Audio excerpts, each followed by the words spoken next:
আসসালামু আলাইকুম। একাদশ দ্বাদশ শ্রেণীর শিক্ষার্থীরা ও চাকরি পরীক্ষার্থীরা, বিশেষ করে যারা সমাজসেবা অধিদপ্তর, ইউনিয়ন সমাজকর্মী ও অন্যান্য পদে আবেদন করছেন, আজকের ক্লাসটি তাদের জন্য খুবই গুরুত্বপূর্ণ।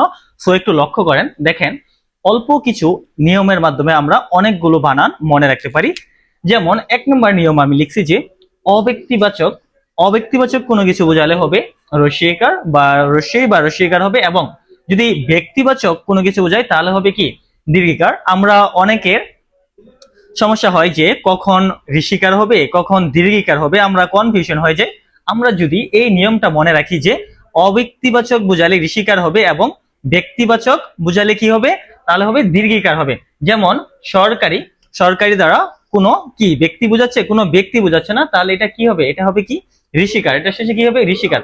এরকম দরকারি, তরকারি, পাইকারি, তারপরে জমিদারি, চাঁদাবাজি, শ্রেণী, এরকম যদি অব্যক্তিবাচক শব্দ বোঝায় তাহলে শেষে কি হবে, শেষে ঋষিকার হবে। এবং যদি ব্যক্তিবাচক বোঝায়, যেমন সহকারী, তারপরে আছে ছিনতাইকারী, তারপরে কর্মচারী, মানবী, জ্ঞানী, এরকম যদি ব্যক্তিবাচক বোঝায় তাহলে কি হবে, তাহলে হবে দীর্ঘিকার। এটা মনে রাখবেন। এরপর রয়েছে যে 1 to 1 কোন শব্দে যদি একাধিক ঋষিকার, দীর্ঘিকার, ঋষিকার থাকে তাহলে এটা আমরা কিভাবে মনে রাখতে পারি। প্রথমে হবে এক মানে আমরা ধরবো যে ঋষিকার, এবং 2 মানে কি ধরবো যে দীর্ঘিকার, এবং 1 মানে আবার কি ধরবো যে ঋষিকার।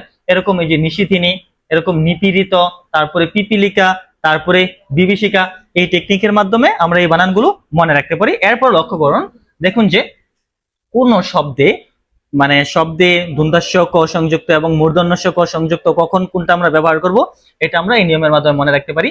যদি এই দন্তাস্য ক এর আগে স্বরয় বা সরায়া থাকে তাহলে আমরা তখন কি করব, যে দন্তাস্য আর ক কি করব, ব্যবহার করব। যেমন এই যে পুরস্কার, এখানে র এর সাথে কি একটা স্বরয় আছে, এজন্য এখানে কি দন্তাস্য ক সংযুক্ত আকার বসছে। এরকম তিরস্কার শব্দে র এর সাথে একটি কি, যেহেতু আকার তারপরে রুসুকার ঋষিকার কোনো কিছু নাই, তার মানে এখানে একটা কি আছে, র এর সাথে একটা কি আছে, স্বরয় আছে, এজন্য এখানে কি দন্তাস্য ক সংযুক্ত বা যুক্ত ব্যঞ্জনটি বসছে। এরকম নমস্কার, এরকম সংস্কার, এভাবে আমরা মনে রাখতে পারি। এরপর রয়েছে যে মূর্ধন্য ষ এবং ক আমরা কখন ব্যবহার করব, যদি মূর্ধন্য ষ ক এর আগে রস্যি বা ঋষিকার বা রুসুকার থাকে তখন আমরা কি করব, মূর্ধন্য ষ এবং ক কি করব, ব্যবহার করব।